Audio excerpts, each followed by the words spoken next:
This episode of Broken Bones and Bullshit is sponsored by Ozcan Rule.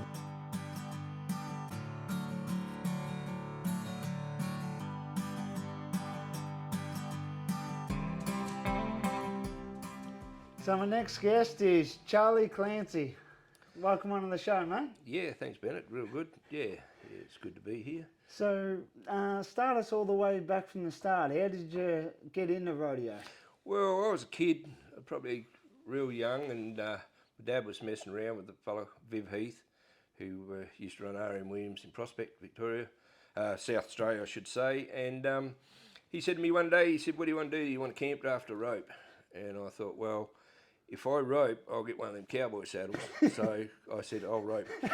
Yeah, and then he put me through some schools, and Billy Hughes' schools and that, who's not with us anymore, but great roper, many times title holder and everything, and different schools and everything, went on from there, and then, yeah, and that's how it all built up.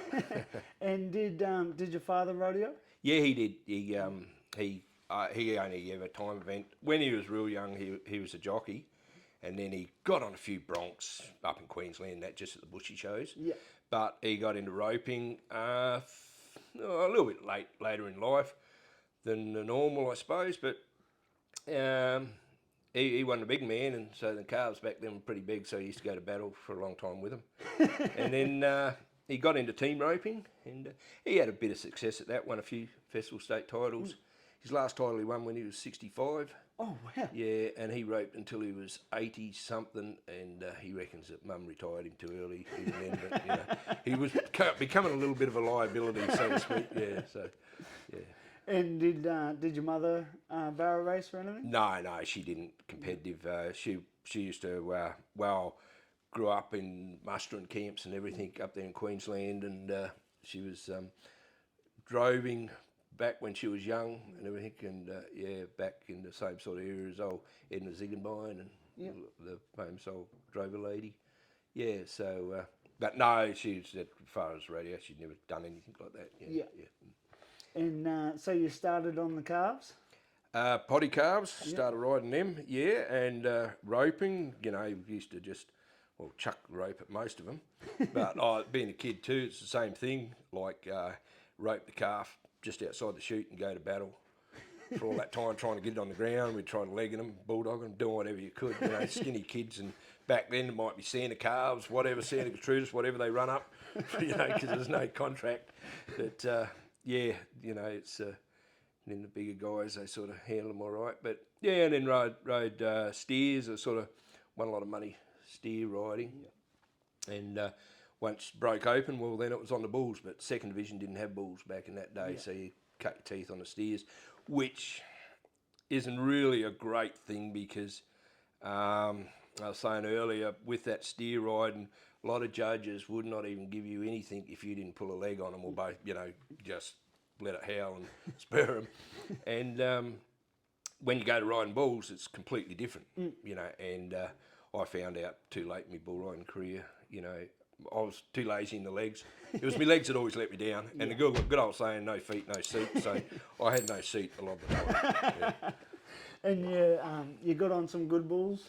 Yeah, got on some real good bulls back in that day. Mostly a lot of Woodall stocks because we were based in South Australia. And if come across here, get on some of Gary's. Not a lot of Gary's. There was Pat Speedy bulls around then, but they were way, out of my calibre. I think I only got on 2 Pat Speedy's bulls. Yeah. And I was pretty lucky. They're all savage, aren't they? Yeah, I remember Jack O'Connell got some of them, and bull, I think called Guano. But back, if you're a nervous bull rider and you went to a rodeo and you seen that PS on the side of a bull, you got to park it. Yeah, park it a bit, So, and you sort of couldn't all of a sudden pull an injury or pull out back in them days because them other fellas would give you a clip up the ear and call you a weak so-and-so, and, so you just had to get on and hope like hell.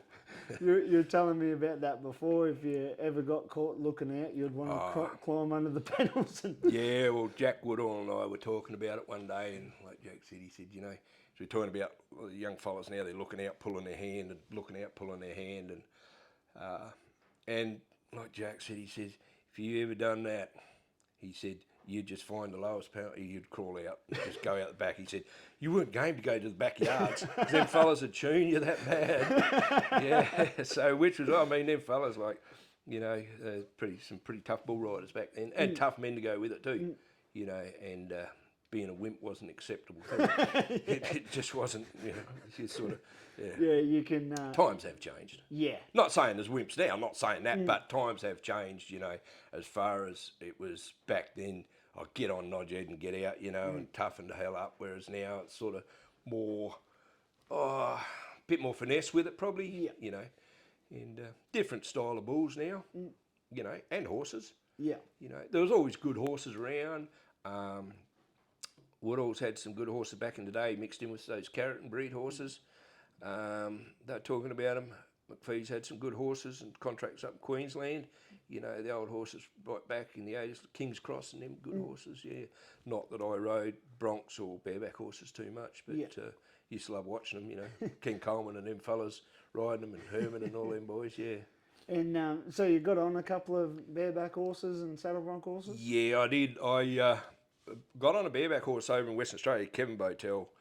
Don't know if you know him. He was a good bareback rider and saddle bronc rider, and good bloke with it. He put me on a bareback horse over there one day, and I think it was a neighbour's horse that got out on the road, and we used to just run him in, buck him, and he put me on one, and I got hung up on it, and we didn't have a pickup man, so Kevin's on the back of the chute shouting something at me about getting off, but anyway, done a few laps, finally got loose.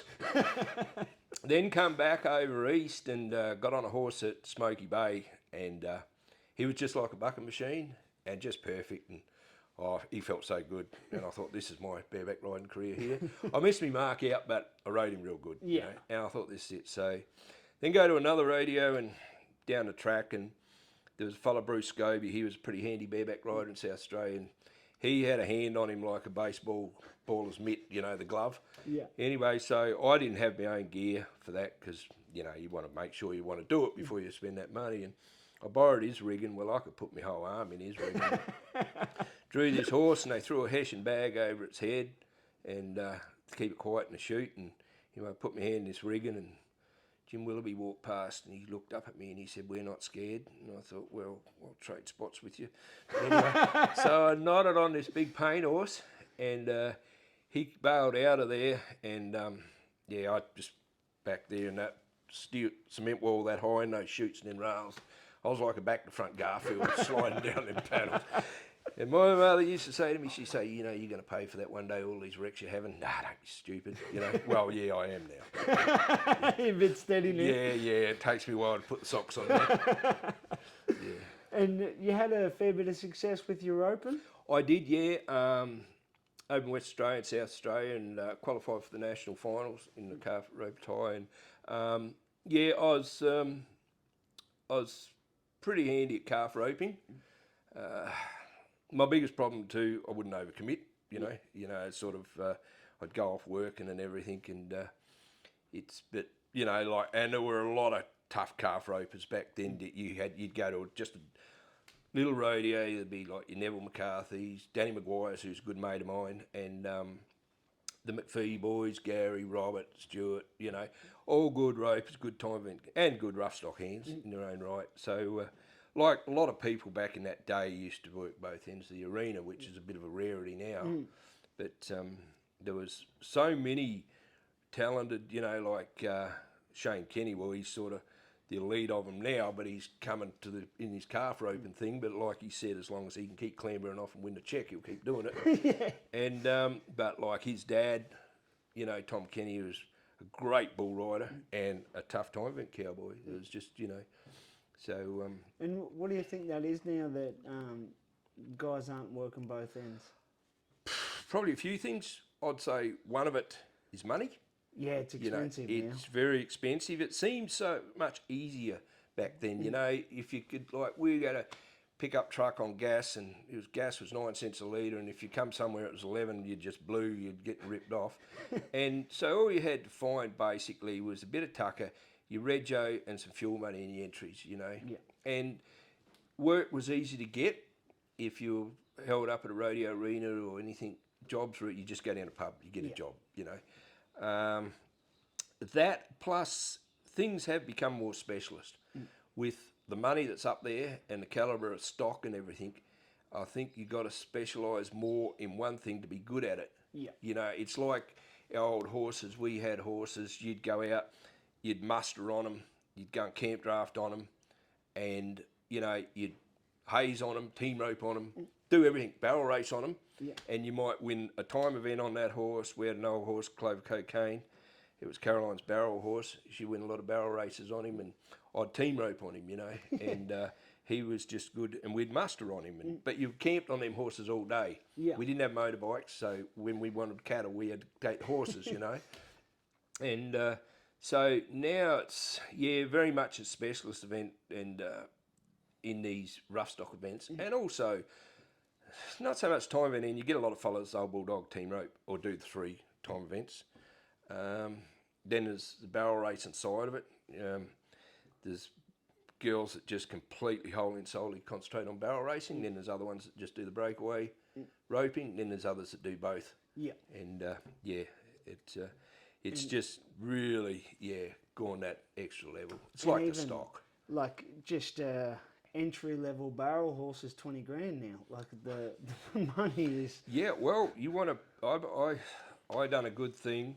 We bought a real good head and horse off Heath and Christy Litchfield, and Heath had won the titles and everything on him, and we paid the money, and he wasn't a dear horse by any means to what horses are, but he was a bloody good horse, but he was still pricey, which you expect. Yeah. But he's the type of horse I didn't have to get on. Doesn't matter if I don't get on him for 2 weeks. I can get on him and go and rope a steer, and I know he's not going to buck my head into the dirt, and I'm not going to be getting sore. And so paid the money, and then we went to the big show in Tamworth and young Cooper Canal, because I couldn't get in. And Cooper Canal and I drew a wild card, so we roped together, and we got second in there and won a car each. We sold the car. Well, that was the horse paid for. And had a hell of a lot of fun with him, you know. But it's the time event horses are very expensive. But I'm a great believer. When I was starting out, I was sort of pretty lucky. Starting out, I was trying to train a horse and teach myself. It's hard. And then Dad got this old Brumby horse we called Low Pay. He come from Macumba, the same place as Curio come from, the bucking horse. Broke him in. Vivith gave him his first ride, and he ended up one of the best 10 calf horses in Australia. He won a lot of money with, you know, myself and other fellas and everything. And so when I was getting on him, I didn't have to worry about the horse. All I had to do was concentrate on myself and the swing. Yeah.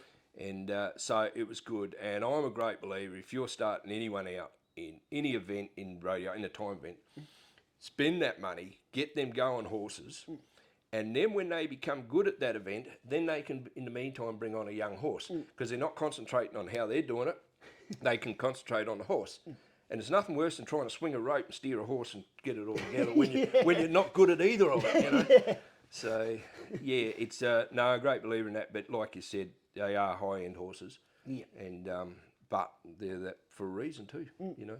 And you think it's changed now with motorbikes are so big, you don't have a lot of them fellas working on stations and that, and just time in a saddle. Like there's not as many fellas. That's exactly right. Like we used to do all our mustering over there and all on horseback, and even when it was feeding out the time event cattle, when we were at another place at Stampede Arena with old Harold Adkins, there was a car bonnet. You chuck all the hay on the car bonnet, get on a horse, dally up, drag that car bonnet out there with the hay on it, and feed that off. Yeah. You know, and like I said to a young guy at Carrollton, they come down from a station just out of Maree, and they got on some broncs there, and that was a pretty good wreck. And but he walked out of it. But I said to him, it's a bit different from them motorbikes you're riding around on now, isn't it? He goes, hell yeah. But it's a convenience now. But we used to take our horses and go out to the bottom blocks and be mustering, and then the girls would bring changeover horses out at lunchtime, and you'd be riding along behind a mob of cattle or whatever, and there's a salt bush. You'd turn around it, and you're always working with your horse. You were doing something, you just weren't sitting there plodding along, you know, especially them young horses. Yeah. And then you'd keep your good, and then when we were up in Kununurra, and you'd keep your good horses for when you got your mob close to the yards. You'd use your greener horses until you got them close, and then you do a quick changeover because, you know, your cattle, then you get them in the wing, you want a pretty smart horse. They know they're trying to get back pasture or something, you know, some of them old bloody bulls. And so, yeah, you want a handy horse, and then, you know, and it made horses. Yeah. You know, it just put a real good handle on them. Yeah. And it's, me and Bryden have been doing them bull throttles, so it's mixing the freestyle motocross and that, but because we muster all our bulls on motorbikes, none of them want to come back into the back pens because it's got the motorbikes jumping over the yard. Yeah, so, and the only time they see a motorbike is when they're getting ran in. Sold. Yeah. So they just go to the other side of the arena. Yeah, And won't want to come in. Yeah. So we need to start, if we're going to keep doing these events, run them in on horses. You're so going to have to do something, yeah. So worried about the motorbike. You go back the old days where everyone would go out with a big Hessian and get them back. Toyotas in the arena and everything, yeah. No, but they're, you know, one thing like, our neighbours, they got bikes, guns, everything, you know, and they sort of said, oh, you know, we've got guns, you've got horses here. I said, our horses are pretty desensitised. Yeah. I said, you know, they go to radios now, the sideshows and everything. And if you got a young horse on the best thing, you'd have your neighbours with noisy motorbikes and shotguns and everything like this. And yeah, it's so you know you're not going to get yourself in a storm when you get to a rodeo, you know. Yeah, they do a good job, them horses, because there's a lot going on. Yeah, and mustering is way better on horseback. I know, like, you're in that, say, in that saltbush country, and mustering sheep, for instance. If you're on a bike, your vision is right there. You can't see. You get up on a horse, you'll see an old ewe lay down behind a saltbush and try and outsmart you and all this, because you're up there with that bird's eye view. Yeah. And, yeah, but... I mean, you get to the job quicker on bikes, and you get back to the beer fridge quicker on bikes. You know, you don't have to feed them. Yeah. So, who was some of your main travelling partners when? We, lots of different ones. There's a lot of people used to travel with my mum and dad. They had a pretty big gooseneck, and I remember when John Brearley and Lance Anderson come back from the States and went down, and Lance drove most of the way, and John did, and because John Brearley is a great cowboy, bareback rider, steer wrestler, and he was, and Lance and I in the back of the gooseneck. And then when we were sort of travelling a bit harder, we had our outfit, and then Tony Heckscher and his partner had their outfit, and another guy, Stephen Anderson, Tracy, they had their outfit. So we'd all travel along like that, and so we'd get to a showgrounds and pull up somewhere. Tony'd get the spur board out, I'd get the bale of hay out and rope the bale of hay, and then Steph and Willie was a bulldogger, so he just wandered around doing nothing. And then the girls, they, you want to know anything about barrel racing, you ask us. We just, that's all we heard was barrel racing. You know, oh yeah, it's really, you know, but back in the days, there was girls, there was Schiller girls, Vicky and Tanya were great people, and still catch up with them a lot, and they're great to catch up with. And it was tough barrel racing. I'm not real sure, but I think the Australian record is still set by, I could be wrong, Bridget Brandenburg, who was Lilyman then, on her blue horse. But that was back in Mount Isa, way back in the big arena on a full course. You know, and no amount of raking in any arena has gone around that Australian record yet that I know of. I could be wrong, you know. Yeah, I'm sure I'll get shot down for this. We'll watch Facebook light up after this. And there was, 40 or 50 barrel races in front of her? There were huge amounts of entries back then, you know, and there were some good horses. I remember Vicky had a horse called Woody, and then Tanya, she had a horse called Sissy. Man, it used to mostly come in the arena on its back legs, and you just used to clear a spot. You just say, let's get out of here for safety's sake. Then she got a horse called Rambo, and she set the world on fire on that horse. Yeah, wow. And there was a lot of good horses around, you know. Sharon McTaggart, Sharon McCarthy, and all those girls had good horses right back through then, and they were good, you know. And some of them were their partners or husbands' rope horses, and some weren't. But those horses, they do other stuff. I know that the Schiller girls would nothing on their barrel to go into a camp draft and win a camp draft, you know, and this sort of stuff. And I believe that's what makes horses, doing stuff like that. Yeah. it's promising nowadays. You're still looking at the entries like Ballarat. There was 85 barrel races, and Absolutely. it's good to see. Like it's still alive Yeah. and well. This Australian Barrel Horse Association's done a lot for it, I think, bringing people in. Yeah. But when you get to a rodeo, that's almost too many entries. I mean, you got to run a huge slack to bring it down. But see, back in the day, I remember they used to always run the barrel race in lunch break, and the old announcers go, "Well, ladies and gentlemen, let's go and have some lunch." And while lunch break is on, we'll run some barrel racing. So everyone would go to the bar or go and get something to eat. Yeah. But, I know overseas a lot of times they'll run the barrel race during the day in like the slack, and then just bring the top 15 into the performance. Yeah, that can be good. It does have its advantages and its disadvantages. Barrel racing is a performance event for horse and rider, whereas your rough stock events, are different. But it's still the same concept. You run or you get on a bronc in the slack on a day when it's 40, right? So you're in the slack, it's 40 degrees. That rodeo starts at night time and it's dropped down to 19, 20 degrees. Well, them stock, whether a barrel horse, bucking horse, have a better advantage in that cooler conditions. And that's the one disadvantage of running a slack early and then night performance.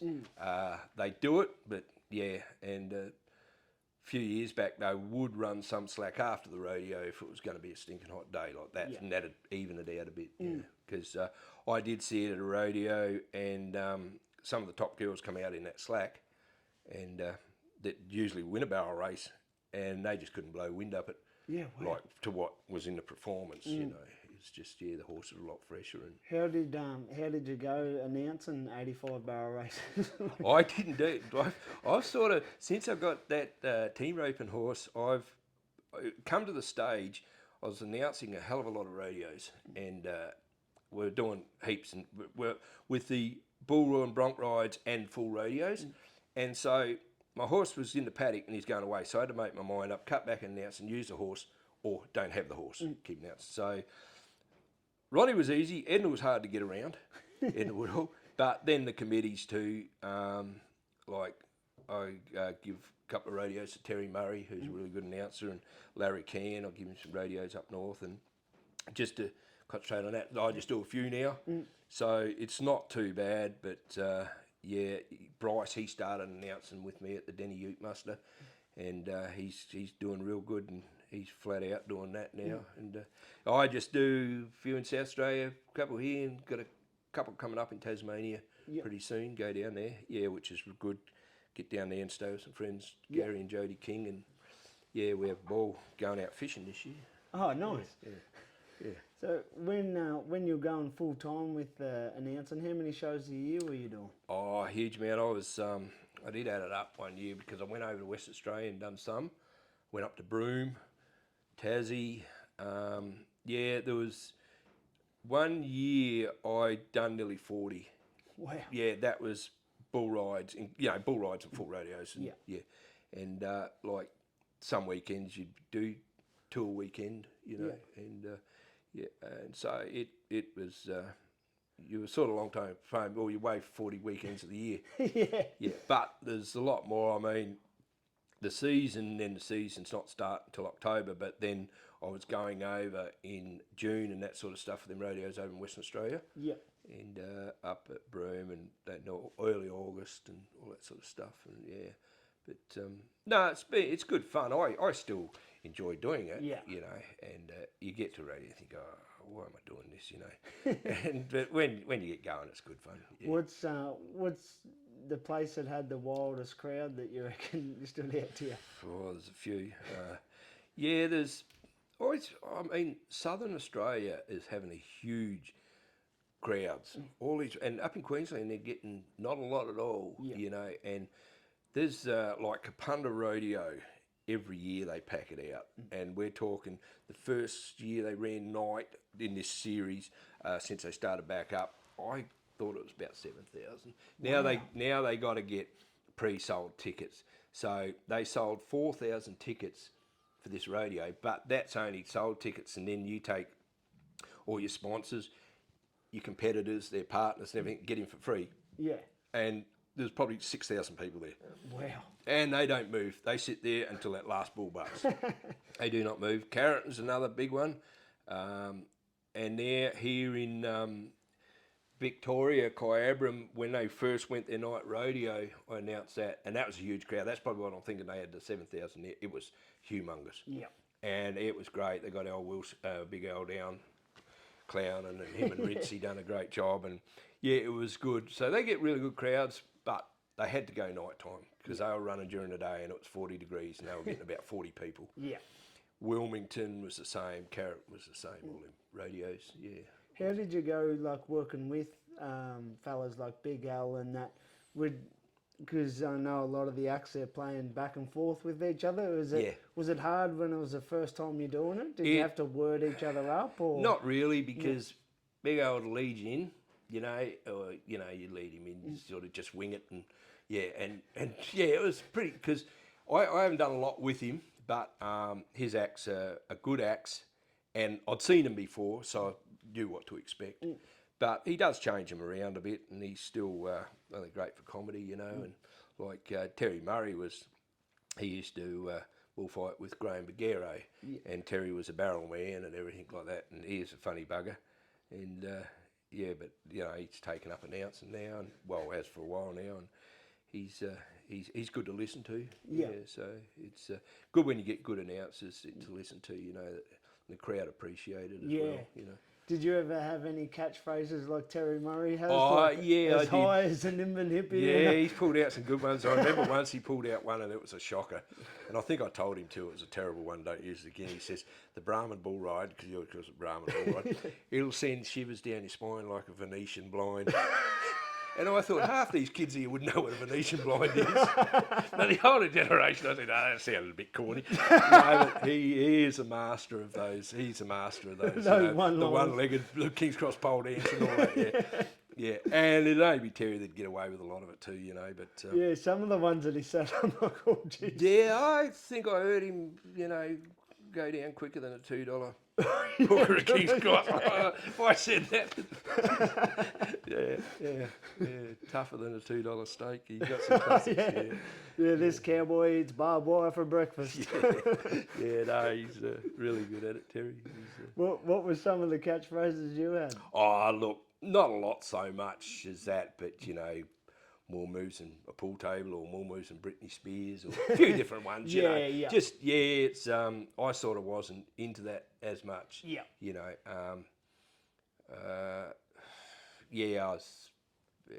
found plenty of other things to do, but it's everyone's got their different styles, and I think if you try and copy someone else, it just gets repetitive, and it's good, like.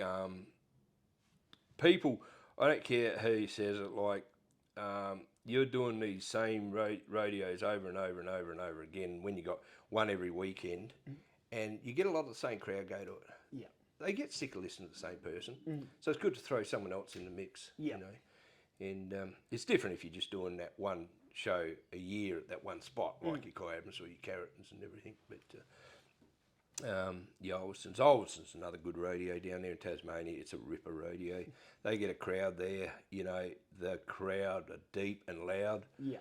And good sound system, which is one of the big things in rodeo. You've got to have a good sound system. Well, we still do rodeos where they come out with those old 1950 megaphone speakers, but they're gradually getting phased out. But it's pretty hard to sort of get an atmosphere if you haven't got a good sound system. If they can't hear you, it's hard to that's right. Get them engaged. Yep. And I mean, having a good announcer is so important. Like, you can change the whole dynamic of a crowd if you can get them to get them sucked in to. That's right. Yep. Get everybody on the edge of the seat. Like, build up the cowboy, talk about the bull. Yeah. You get your hard crowds, and then you get your real easy crowds. I've been to some radios. You just look at them and go boo, and they go off their head, just wild, And then the other ones, you're really working to get in there, and then you're thinking, what's this paycheck going to be like?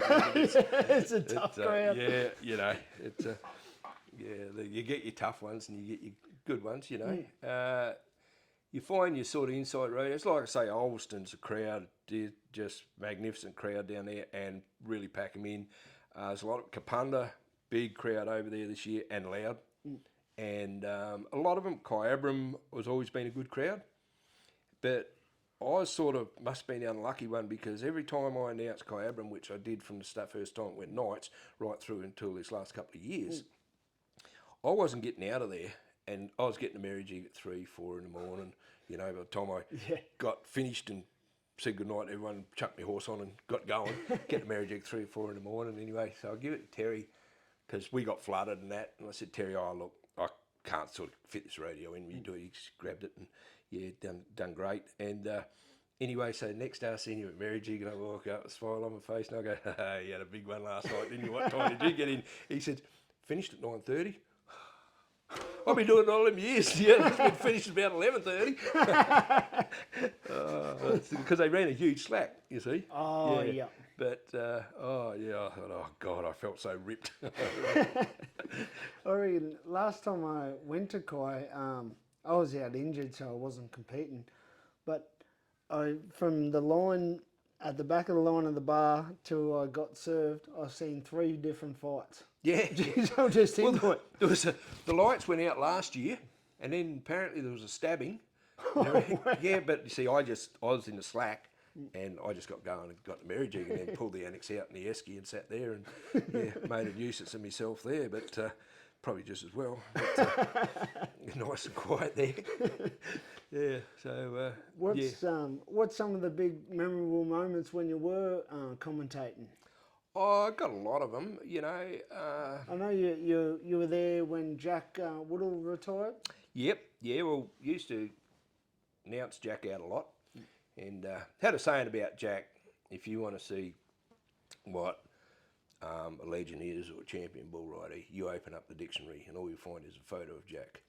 You know, he was a good bull rider, and you see back then there's him and Friendly, and Jack, he wanted to win his hometown bull ride down there at Dartmoor and retire on that.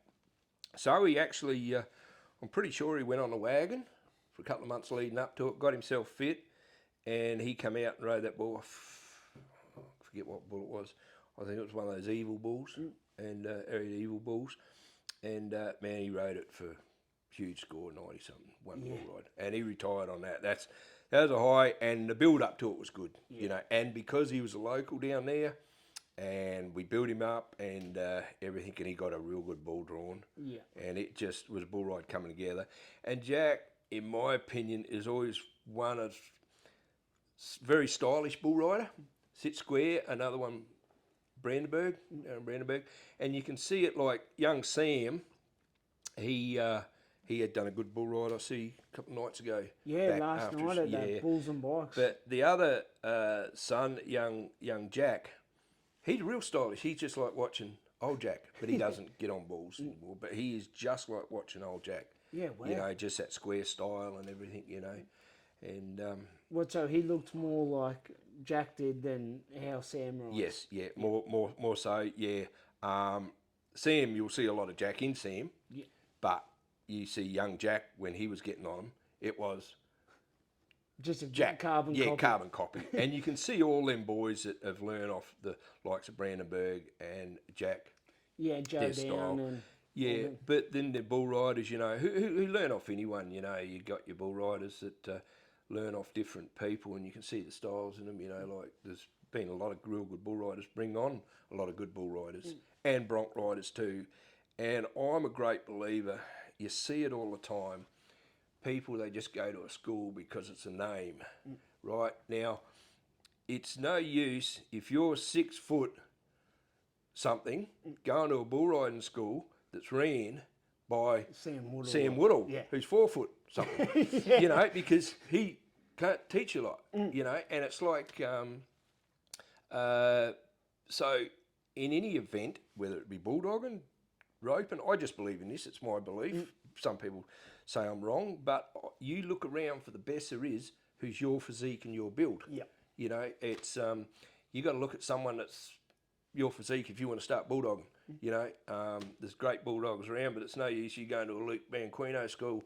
You know, he's 200 pounds and 7 foot, you know. So there's, you know, more your style of build and everything could be like your Lee Kimbers and them fellas who are good bulldoggers. Yeah. And, you know, and it's, you learn off them people because they've had to figure out what works for them. Yeah, exactly. And that's, but, you know, it doesn't matter who you go to, you'll always learn something. Yeah. You know. And the basics are the same across everybody's school. It's just that the tightening stuff is probably... Yeah, that's right. You know, you can go and do a Sam school. He's a good little bull rider and he's got all the basics. Then you've got to put him there like him and Jack went down to Tassie there a couple of months ago and ran a school. Michael Keogh went down and ran a bullfighting school while they're down there. Well, between Jack and Sam, it pretty well covers all your statures of bull riders, you know. So that's what you're sort of looking at, really. It would be good announcing when Michael Keogh's fighting because he's just a wild man. Eh? Like, he is. There'll be everyone's cleared, and for whatever reason, he'll just run through and go again and get smoked. He is a good bullfighter. He really is. He puts himself on the line. But I remember when he first started rodeo, it was his first rodeo, and it was in a bull ride at Marrable when it was full rodeo Marrable. Anyway, so he got on his bull. He got airlifted out. Oh, wow. Yeah, and I thought, oh, that'll be the end of him. Won't see this kid again, you know. And he come back and he got on bronc, and he's one heck of a bronc rider. Yeah. He not this year because he wasn't, but the year before he won Dick White RSA Memorial. title. Yeah, and the RSA and the Dick White thing at Kapunda. And a good bronc rider, good bullfighter, and a real nice guy too. Yeah. He really is. You know, the whole family are from Hawker there, South Australia. Beck, his sister, as you know, is a very good barrel racer. Wins the RSA things and everything. But and you won't find a tougher bloke.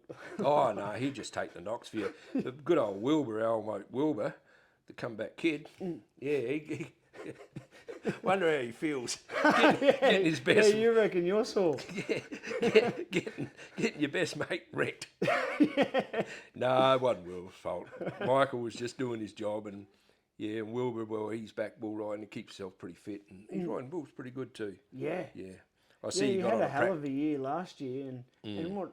How old is he? 40? 40 something. Yeah. He's sort of starting back on his second win when most people have well and truly given up.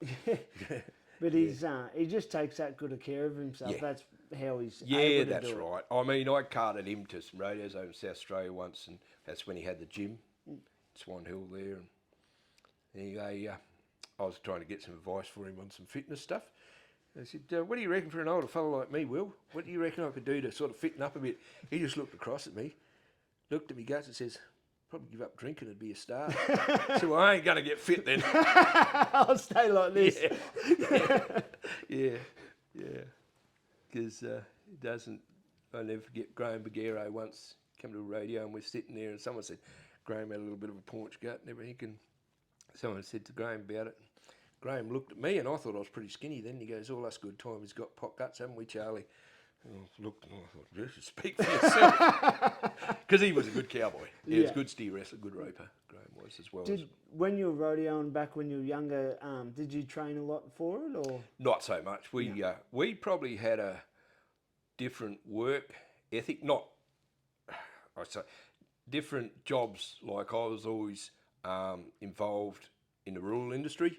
So you were either riding horses all day, and like when I left school, I was working polo horses, and I was working 7-8 horses a day, 5 Ks a day. Wow. Yeah, in the little English saddles, and so you'll fit like that, and you'll ride fit, and your balance was fit, and then when you weren't doing that, then you were either shearing or doing physical work. Yeah, so you weren't working out, you're just working. Yeah, just working, you know, and so I never had much muscle, but I was fit, you know, and at school days I used to run a lot of cross-country.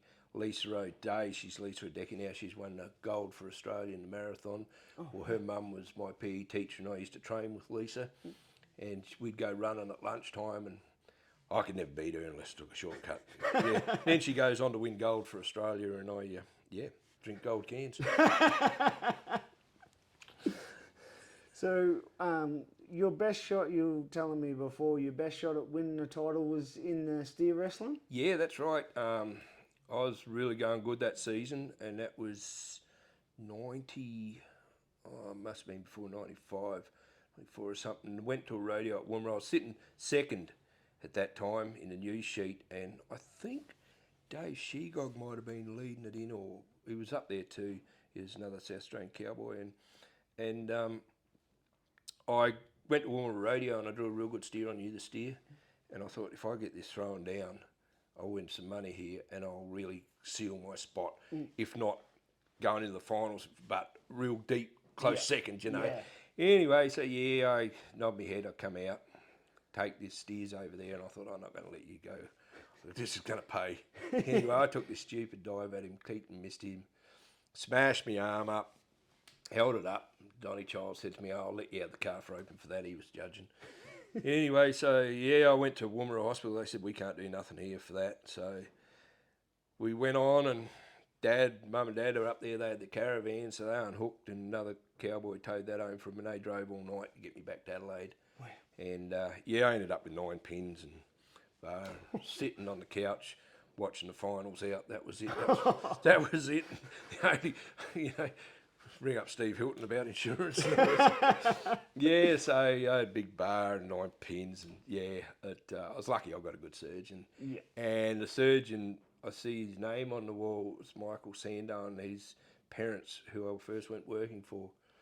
And I said to this guy, I says, Michael Sandow, he's one of the best hand and wrist surgeons in the world. But he'd currently just gone over to Yugoslavia or something, working on pianists, hands, and he said, but you got the second best. I'm his protege, so that's pretty good, mate. Yeah, so that was that shot at that, but other times been in the finals, like in the calf roping, but deep in the list, Yeah. But apart from that, I've won some state titles in Western Australia, South Australia, and it was then steer rope and eventuated in them states. Western Australia still have rope and tie, but they don't here. Was that one of your worst injuries you had, or? I got I've had a knee replacement, total replacement, broken a fair few ribs, and this wrist here, bull riding actually broke this wrist. Willamara Rodeo on a bull there, and but that was probably, because this one here, I put up with me knee for a lot of years before I decided to get it done, and they just chucked a whole new one in.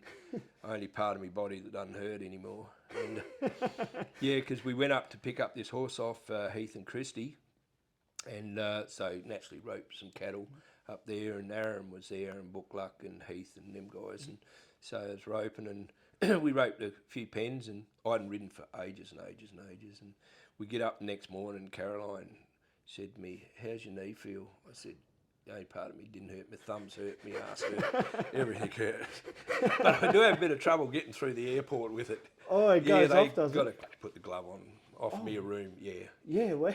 But the new machines don't, so it's not so bad now, but What is the steel or something different in? Titanium in there. Yeah. But the new machines now won't pick it up. It won't pick anything up under your skin where you stand there.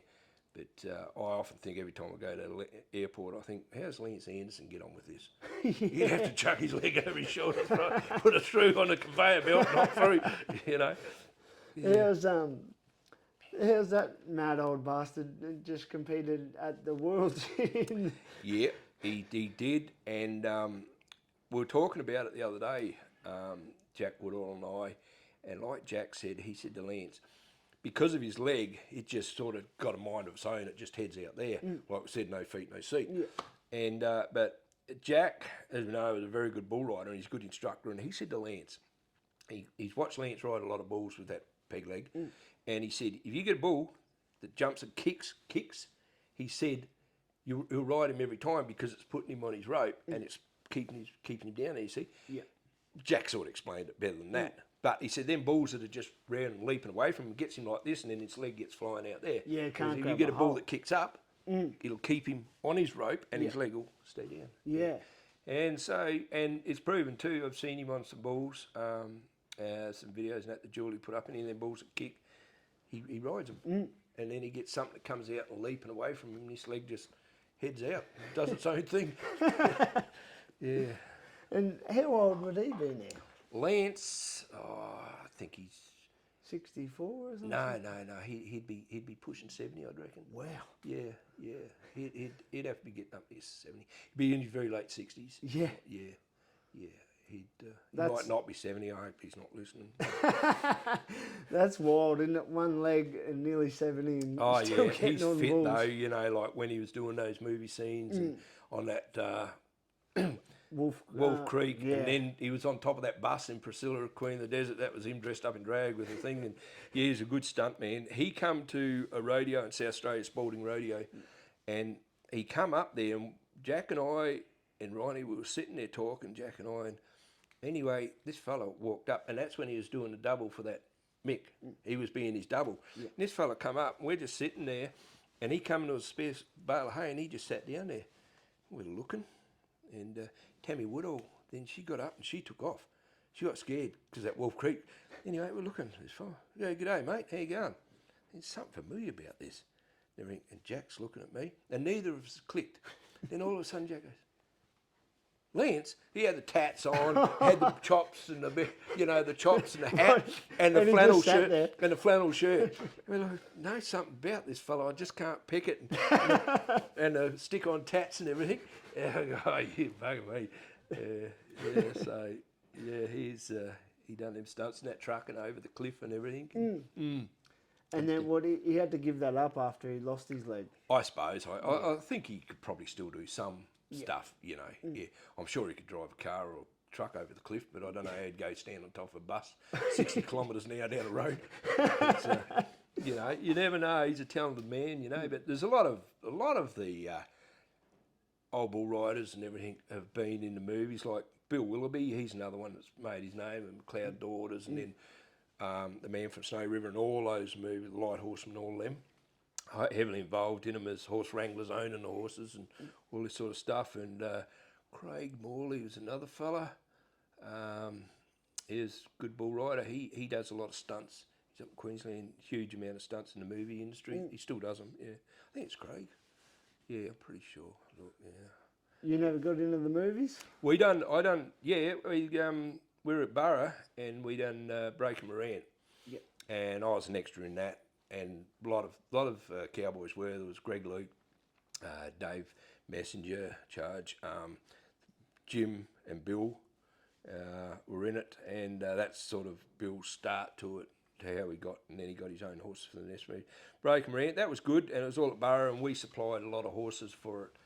We supplied 7 horses. A horse that Edward Woodward's on the cover of the poster as one of our horses called Teller. He was a polo horse.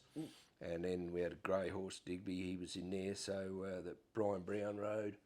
So, and then Caroline, she was in the very first series of McLeod's daughters. She was double for that head actress in that one, Yeah. And there were other, in there was like Pat Collins, he was in it, whole heap of cowboys and cowgirls, Jenny Heath, all them were all in it, because Bill just had to be responsible to get all these doubles and extras, so he said, well, who looks like her? Oh, all right, we'll get Caroline. Who looks like that? We'll get Jenny for that, And they could, and, our women could ride, whereas them actors couldn't. Yeah. So you could tell who was who too by their riding styles, You could say, oh, yeah, that's Jenny going across here, or that's Caroline, or, and there's a bunch of them in it.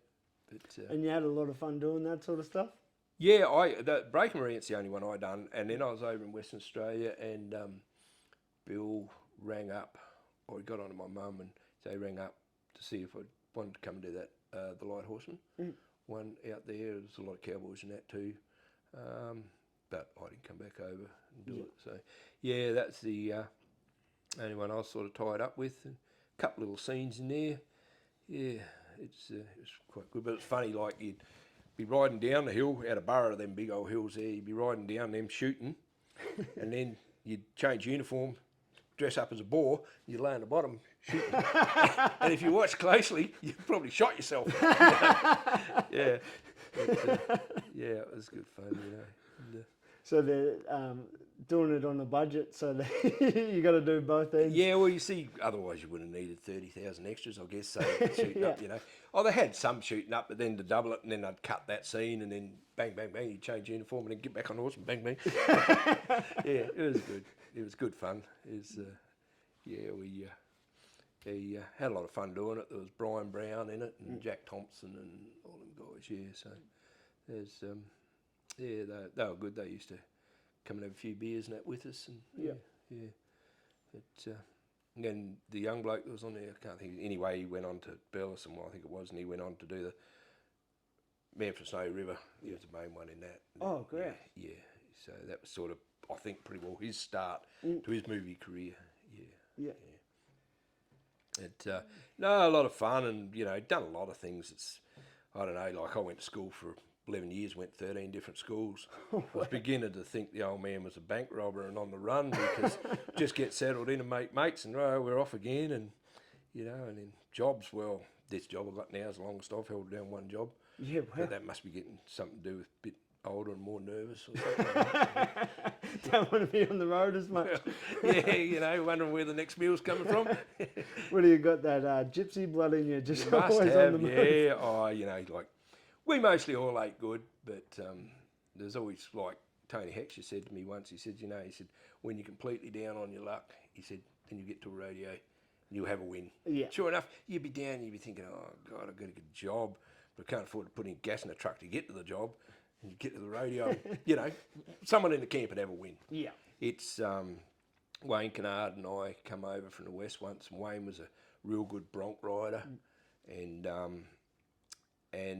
bull rider, and we got to Smoky Bay as a junior there in South Australia, and we're pretty broke. So I rang my dad and I said, can you send some money up with Viv Heath so we can pay our entry fees? Well, he did, and he sent some extra money. That's why I went into bareback. But anyway, he sent the money up and paid the entry fees. Well, I got some steer wrestling money, picked up a little bit of bull riding money and some calf roping money. And then Wayne, he won the bull ride, I think, placed up in the bronc ride or vice versa. So we were pretty rich. Next day was Berry. We get there and he won the bronc ride, placed up in the bull ride. I won some more roping money, a little bit of time event money. I didn't win any rough stock money. And by the time we left that Smoky Bay, we had $1,400 in the glove box with one between us. Then we get to Lang Lang. Well, all I got there was I got a fourth in roping, steer roping, and Wayne won the bull ride and the bronc ride and won the all round, won the saddle. Yeah, so it just comes to show. But before that, we didn't have any food. Ned O'Brien come along and he gave us a packet of crackers. And Mary Ann, Wayne's partner, she had a bottle of tomato sauce, so she made tomato soup out of that. God, it was gross. We dipped these crackers in this hot tomato sauce in water and ate them. And, poor. So we're pretty happy about our next counter meal. Yeah. But, it was good fun. But you would have been eating like a king after. Oh, yeah. But, it was... we did spend our last bit of money on buying some fishing gear, hoping to catch something, but yeah, that didn't happen. So, yeah, you had more luck paying your entry than you did. Well, Dad sent the money up with Viv, and that's how we got our entry fees paid, and I was sort of, that was pretty good. But it's. And do you think that's half the fun? Just how you toughen it. Like, well, it is, but it you wasn't got your tough. ass falling out, and you just sort of. But we always had good outfits. Like, we had a good float and a good F100. It's just a little Taurus extended float that we lived in ourselves when we come back over east. And, it was like we went down south, down to Gippsland there, and the girls, they went out picking spuds to get a bit of money. Yeah. And anyways, so we had to stay home and look after the horses, naturally, back at the rodeo ground. So we'd stay back there, and Gary had his stock there, and we'd bulldog all day and mess around. And, and then like when we went to Queensland, we had our neighbours were Alan and Ross Flood, really good friends of ours. And Alan Flood, he is a champion cowboy, bull rider in the day, qualified for finals, bull riding, and won a few rope and tie titles in other associations. Real good cowboy and good people too. So he was sort of like a mentor to me too. Used to go across the road and practice with him all the time, and he'd always be pushing you. And that's where I got a little bit better. Yeah. And he'd just be really pushing you. You'd be tying calves, and he'd be putting hustle into you. We'd have little competitions, and good cowboy and good people. And a lot of those people were like that. It's everyone sort of helped everyone. I remember once I was roping a bale at a rodeo. I was just there practicing. Neville McCarthy, he's a great time event cowboy, and a good bull rider too. He walked past me, and as he walked past, he pulled up and he said, "Square your elbow up when you deliver, point your thumb down." Yeah. He said, because you're roping like this, you go down the right hand, just square your elbow up and deliver, point your thumb down. Started doing that. Yeah. It improved my roping so many Wow. times. He just pulled up, he didn't have to, Yeah. and Do you find that's a bit of a difference? Do you see that as much nowadays as you do? in the time event end, I think it's more clicky now than Yeah. what it used to be. In the rough stock end, you see a lot of fellas helping fellas. Yeah. But in the time event end, I've noticed it is someone just won't walk past your camp. Most of them all will help kids. Yeah. But most of them won't walk past your camp if they don't really know you and give you a bit of advice or anything, or pull up and want a cup of tea or something like that. You know, it's got busy. Yeah. And so they travel in groups. We travelled in groups too. Yeah. But when we got the radio, everyone got on with everyone, Yeah. like we had a horse Your go camp down. turned this big. Yeah, we had a horse go down on the freeway in Brisbane round this blind bend, and one of the horses, we had three of them in a 3-horse float, and it went down the middle horse, and anyway, pulled up there. So I'm on the CB for any trucks that are coming that were in this inside lane. Next minute, there's a guy like chicken whales come up in his truck, pulled up in the next lane. So there's brakes squealing and everything as they come around the corner. Drop the ramp, 3 of the horses on his truck, put the ramp up. Yeah, look, where we'll go. Oh, we'll go to Murray Whitnall's and do the change over there. It's just everyone sort of. They still do look out for each other, but it's just got busy now. Things are gone from 50 mile an hour to 100 mile an hour. Yeah. With And do you think everything's that's just life in general? Like, It is, not just rodeo, but like everybody's life in general. That's it. Everyone's just busy. Yeah. And and it's became more expensive, and it's taken. A lot of people did take it serious, but then there's a lot of people taking it more serious. Yeah. And some people just rely on it so much, and that's their life, and that's all it's about, and so that's their living, that's their income. Yeah. And so they have to do good, but their income might also be competing and contracting, so to speak. And then there's young couples now buying their first house and all this sort of stuff, and it just seems so much harder and very, very busy. Like back in the day, you'd get people that start rolling up at rodeos early the next day and everything. It was a social thing.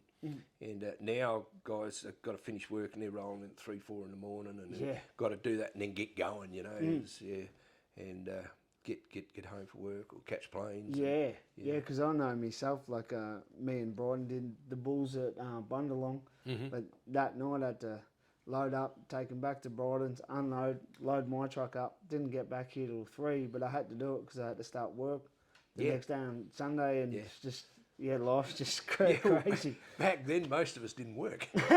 So, and there was, we didn't have mobile phones, but most everyone had the bat phone. What's a bat phone? Telstra would be happy to hear about that. You just go to a public telephone with your own phone and plug in different wires. The blue and the white in New South Wales and 1 and 5 in South Australia, I think. Really? I never even heard of that. There's not many before my time. So we all had bat phones, and you just pull the thing back and plug in the wires. I get up top and take the little cover off. It was Telstra. What the hell? They're getting us back now anyway. But there's always, and the service probably would have been better back then than it is now. It's terrible, you'd ring your mates in the States or anything. But you just put alligator clips on your phone lead and just came up and buy a phone. And So you never made it over America with the rodeo? No, not rodeo. No. We were going to go over 2 years ago. We were pretty well set to go, and lucky we didn't actually, because the floods hit and that wiped us out. But we were just going to go over there and maybe do a couple of jackpots and just poke around, more have a look. And we've got a lot of friends over there and catch up with some of those people. And and I'd sort of go over there now. It'd be good to go over and maybe do a couple of jackpots, but get with some of our friends, and they got real good practice pens, and rope some, just so I've roped some in the States. But I'd sort of like to go and have a good look around. I'd love to do that old Route 66. Yeah, that'd be good fun, I So, reckon. so that's on the bucket list? That's on the bucket list, yeah. Do that. I said to Caroline, I'll hire one of them Harleys and you can get on the back. And she hadn't got a lot of confidence in me motorbike skills. So I guess I'll be doing that by myself. Yeah. So you can ride a horse better than you can Oh, yeah. ride I a spend a motorbike. fair bit of time picking a bike up. Yeah. No. We'll take a little break and we'll hear from our sponsors and then we'll get back into it. Yeah, sure. Ozcan Rural, providing Southwest Victoria with everything related custom sheep and cattle yards. Get in touch with the fellas via email ozcanrural@gmail.com. That's AUS, can like the one you drink, rural@gmail.com. Building fences straighter than your local politician. So welcome back. Yeah, bit of a break. So when you were travelling down the road, you would have had some good times with Jack Woodall. Oh, yeah, he's a character. He's one of the funniest buggers out. I done a trip from Deniliquin across to Maribor with him and back, and it was so entertaining. You know, that's a long drive. You finish that Deniliquin Ute Muster and you drive all night and get to Carrot and 3 in the morning. I think we got there and I run the stock up for the slack when we got there. As Jack reminded me of the other day. But you don't get tired. He's entertaining, some of the stories he tells, and you know, he'd say young Sammy, he can be a wild man. Well, the apple didn't fall far from the tree. And good quality to travel with too. Yeah. You know, but as long as you don't mind driving, because there is a thing that he definitely did get belted across the head with a steering wheel when he was a baby because he's allergic to them. He doesn't like driving? No. You were telling me a story. He was travelling with Brandy. Yeah, Jack told me this story. It's the funniest one, and he'd go and leave in Julia Creek, and I'm pretty sure it's Julia Creek when you leave, you got these dips that go up and down like this. And Brandy, he got in the back, he said, "Oh, Jack, you're going to have to take the first shift," Jack was telling me. And anyway, Brandy choked down in the back, and Jack leaves Julia Creek, if that's what it was, and over this hill, lights, no lights at Julia Creek, lights, no lights. I thought, this is all right. So this is only about 5 k's out of Julia Creek. He pulls up in the panel van and got a digital clock on the dash. So he winds it forward about 6 hours, parked in the bottom of one of these dips. Brandy's saying, Brandy, you got to have a drive, mate. I'm buggered. I can't go. Brandy goes, "How far we got to go, Jack?" "Oh, not far, probably 50, 60 k's. I just can't go on." Brandy's climbing over the back to get in the front seat, and he looks at the clock and he says, "By Jesus, Jack, you did do good. You done real good." Brandy gets in there, Jack jumps in the back, Brandy takes off up this next rise, and there's the fucking lights of Julia Creek in the rear vision mirror. Yeah. He realised he'd been conned. Oh, yeah. One of his stories, yeah, it's bloody... he's done a lot, you know, and then going across to the States and that, he tells some stories about that, but even on the aeroplane and all this sort of stuff. And yeah, he's a funny bugger. What was that story you were telling me about? How you had that trail with the feed? Oh yeah, we went to Murray Bridge Radio. Sean Gallagher was a pickup man back then. He used to ride bulls years ago from Deniliquin. He was a pickup man. We went across. He came across with us in our truck and his pickup horse. And Jack, he'd got into the beers. Decided he'd have a little camp, and the arena was inside the speedway, so the bulls were all just loose in there. And Jack just got his swag rolled down on the ground and choked down, you know. And we get Caroline's horse feed, a real good Equitana horse feed and Equimix, whatever it was, run out of trail for these bulls and ran out of trail and got to Jack's square. He could chuck some and send me under his pillow. I mean, he was choked down big time. He wasn't going to wake up. Well, these old bulls, they followed the trail in and they get there and one of them put his horn real gentle under Jack, like as if he knew it was Jack. Rolled him over to get that bit of grain, and then the other one pushing his head aside, and Caroline's, hunt him away. They're going to step on him, they're going to do this. I said, no, he'll be right. Anyway, so, one finally turfed him out of the swag to get the last bit of that grain. Well, he got up, and his eyes, you know what his eyes like when he's angry. He got up, he's angry, and he looked at Sean and I, and he thought, well, I won't do anything. He could probably flog me, but to take Sean on's another story, and everything like that. Oh, geez, it was funny, but yeah, he's a funny bugger, and when he gets angry, he takes a bit of holding back. He's telling me that time at Great Western, he got out there, and there was these Ruies, Ute people. They were carrying on, cracking whips and that right near horses. and Jack come out of his outfit, and all he had on was this pair of red jocks, nothing else. And he's running, and Caroline says, I said, he's going to sort these out. She said, should you give him a hand? And before I could answer, the stumps would be up to a foot high in the long grass there at Great Western. He hit one of them, somersaulted, hit the ground. He got up, and wasn't he angry when he got up? And he got to these Uties and he bag. I said, see, I told you he wouldn't need any help. He mowed him out, laid out everywhere around it. She was quiet for the rest of the night. So you just seen the flash of red jocks? Red jocks and these skinny white arms flying everywhere. Yeah, no, but he was a heck of a bull rider, and he good roper too. He near won a title heeling. Just missed out. And he roped with good headers like Peter Spalding and them guys, and yeah, he is a good heeler. You know, he never talks much about it because he say, "Oh, come over to the evil end," but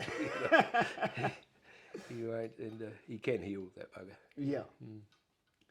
And that was, looking back, that was some of your favourite sort of times? Oh, there's heaps and heaps of them, yeah. Up there at Denny every year, we'd have big nights. Yeah. And then when we didn't have to go to Marrable, so that last night would be a big one, you know. And I have photos of him doing all of us doing goofy stuff, you know, just as you do. But good, clean fun, you know. Yeah.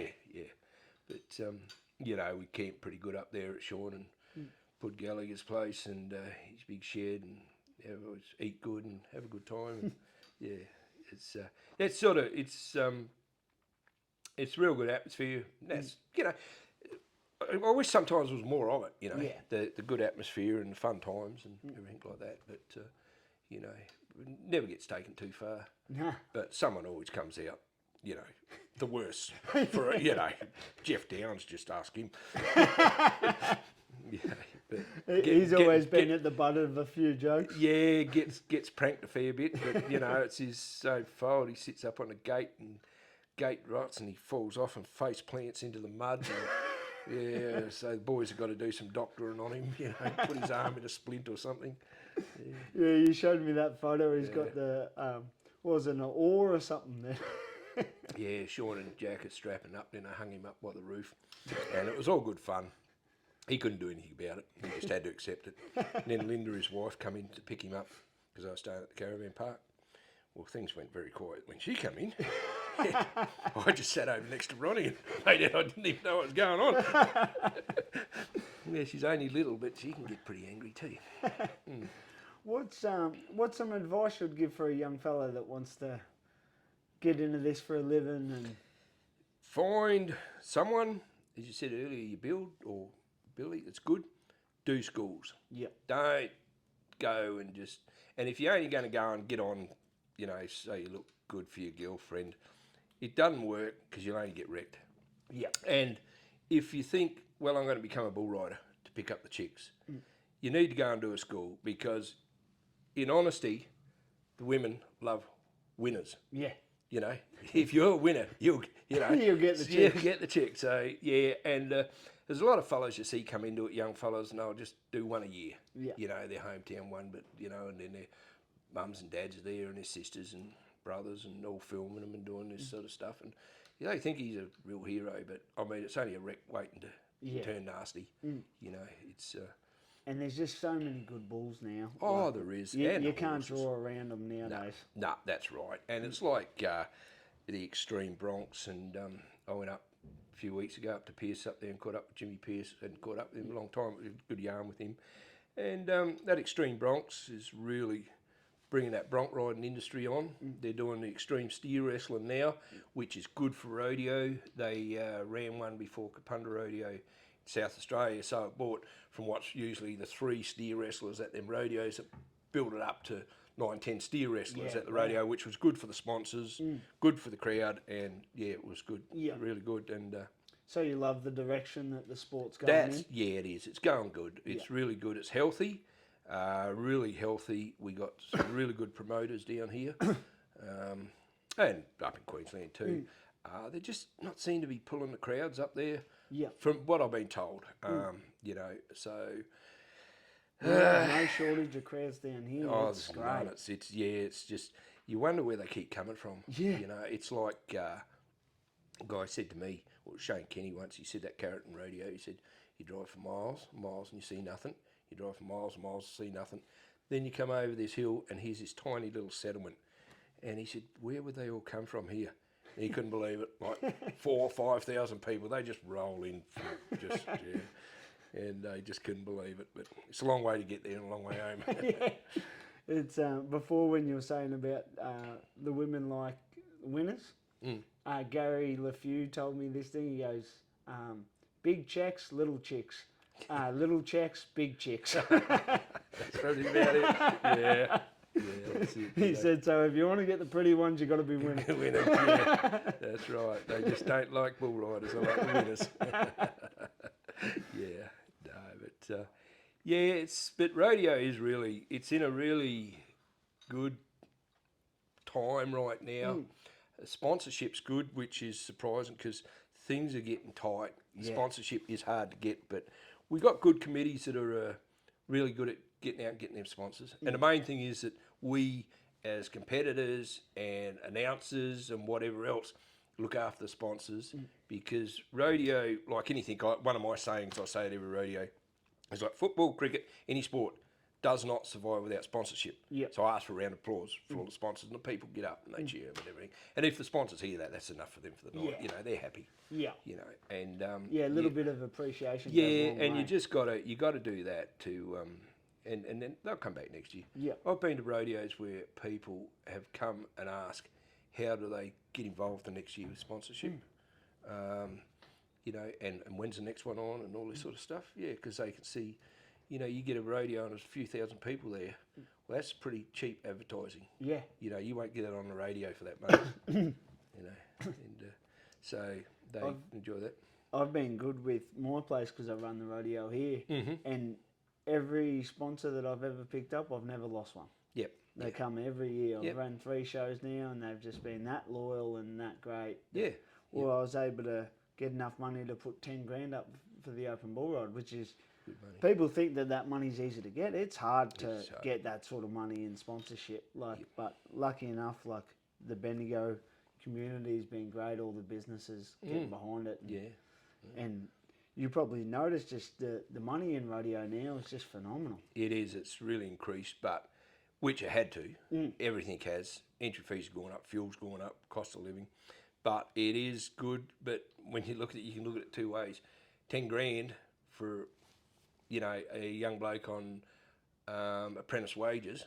That's near a year's salary, nearly. You know, so it's good money. So that's why they got to take it serious and practice and go to good schools and learn. And because you're paying huge money, what was your entry fee for that 10 grand? $130. Well, that's pretty cheap, really. Yeah, that's real cheap. I really, because it's a bull ride ran by bull rider, so I just really try to take care of them, and I feed the guys and have water in there, and but that's why I'll get, like I had 23 open bull riders, 40 something novice, and I just built that up from always taking care of the guys, and then they all loved it and enjoyed it, and because everyone's in good spirits and they're looking forward to the event, it just makes the whole event better. Yeah. Everybody rides good, everybody's like getting behind each other, and that atmosphere behind the chutes just makes it. Yeah, absolutely, it really does. And that's it, like here in Victoria and these southern states, they do have a huge contingent of time event people. But the same thing comes down to its cost of getting somewhere, you know, with your horses, your horse feed, you know, you got outfits, you got all this sort of stuff.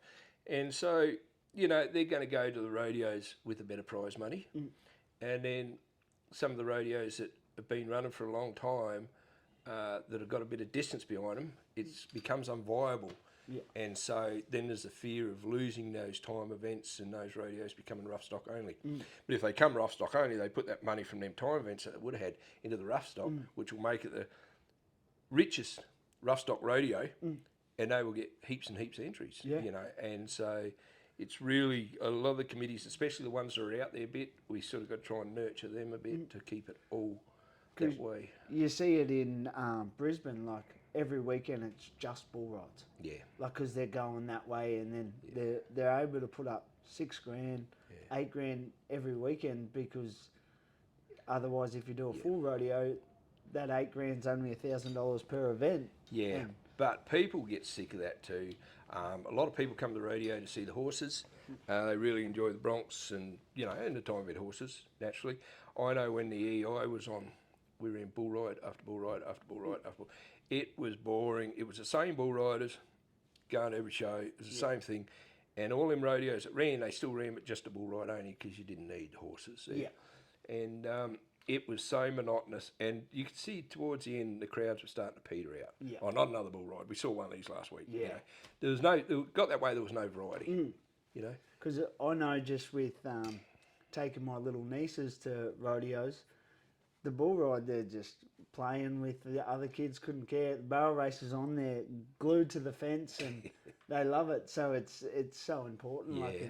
And little girls are looking up to these girls running around the barrels, and they're becoming their idols. So it's cool to have that involved. That's right, and it's the same in rodeo, whether you're bull rider, barrel racer, whatever you are. You got to remember those kids are out there, and you are their idol. And I mean, if you have a bad run, you don't go out the arena sulking. If there's some little kid there wants to pat your horse, you let them pat your horse. Yeah.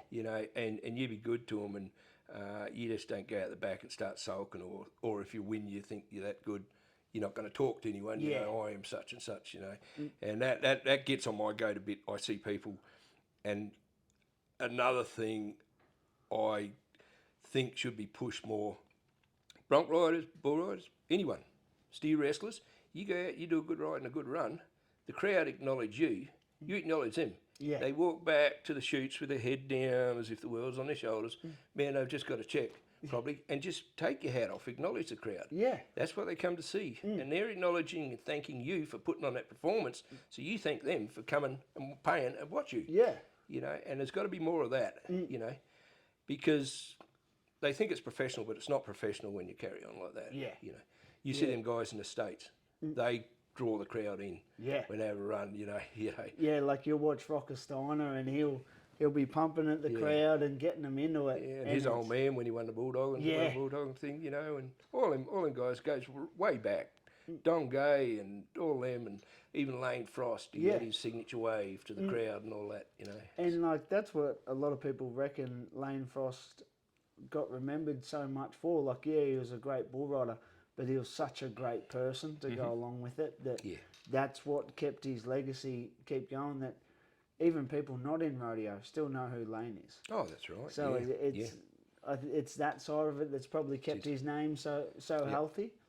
Yep, no, exactly. It's it's really hard to watch when you guys come out the back and throw all their stuff in it, because you've got all these junior fellas and they think that behaviour's acceptable, which it's not. Like, everybody gets frustrated, but walk off. That's it. Have a breath, come back, and then don't. Like, it doesn't need to be in front of everyone. Like, everybody gets frustrated because we want to do good, but you got to control it. Well, you do, You remember you're a professional at it, or you had a professional sport, and there's rules and regulations for it too, and there's instances where guys will be walking back and you're there with the microphone and you're talking, and they'll walk past you in the language that comes out. So where's it go straight over the PA system? So, you look for a judge, can you stick a fine on these guys the only way you go to make it? But, it's it is a bad look, but the majority are good. The majority are good. It's just the odd one, and some of them odd ones too are the professionals, the winners that should be promoting their sport.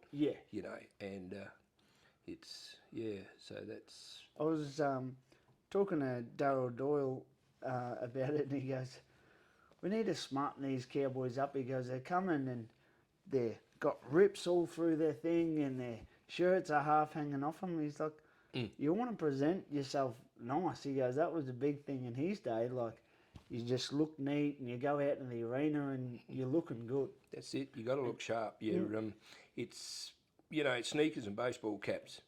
There are laws against it. There's a lot of laws, but that's it. You want to look sharp, and most bull riders carry a pair of jeans. They're bull riding jeans in their bag. They put them on before the bull ride.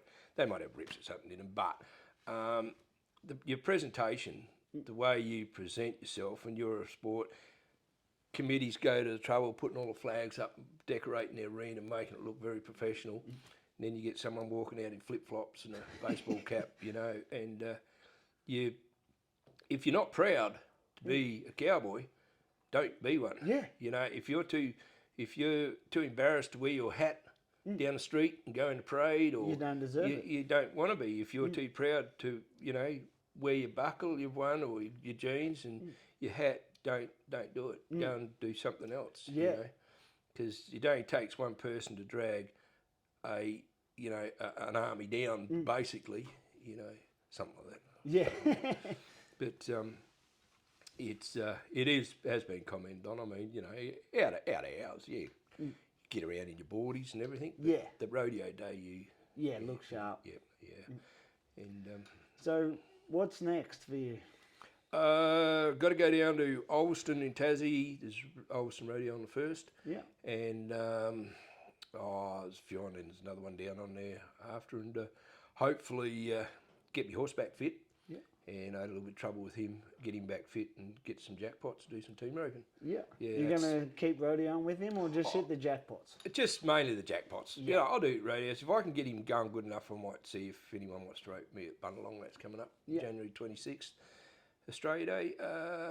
I've got a bit of work, and he's coming along good though. He had a few problems, and but he's got out of them. We've got him out of them, and and then the jackpots. But like, I go to rodeos now. I'm just kidding myself. Yeah. Because, you know, you got your Terry Eversons, your Aaron Booklucks, all these guys, and they're guys coming out, two swinging and roping and burning, you know, just turn and burn and everything like that. And I just got to come out and poke up there and do me swings and get him roped and turn him in a circle. And that's where the jackpots are good for me, you know, because you've got your number systems and, you know, you can go out and... explain that number system to people that might know, because I never really knew about it. Yeah. It's a bit like the 3Ds and 4Ds in barrel racing, but in the team roping with the Australian Team Roping Association, same over in America, you might start off, you can be a good rider, but they'll start you off as a 3 team roper. So if you're a 3 and then there's a team roper, he's a 5, you can go in what's called the 8s team roping. And then as you get better, you go up in your numbers, like Aaron Bookluck, Terry, they're right up there high. Well, they can't go in the 7s or the 8s. Like I'm a 4, 4.5 or something like that. So I can rope with another 4 in the 8s, and we're competitive in that, whereas we're not roping against your Terrys and your Aarons and your Shanes and all them guys, you know what I mean? And so that's what it is, a numbering system, the better you get. And so basically I'll start you off at 3, and it's a long, hard road. You want to be good. Some people, they want to stay low. Most people want to get their numbers up quicker because I enjoy, say for instance, Aaron's a 6 and I'm a 4. Well, I can rope with him in the 10s. Yeah. And there's nothing better than to go out. He knows I'm not going to 2-swing and catch it, but if I can catch it and get it turned, nothing better than have a guy come in like that and just smoke 2 heels and face up and look at him and think, yeah, that is team rope. That's team rope, and that's what you do it for. Yeah. So that's how it works. Your numbers have got to add up to go in that category. Yeah.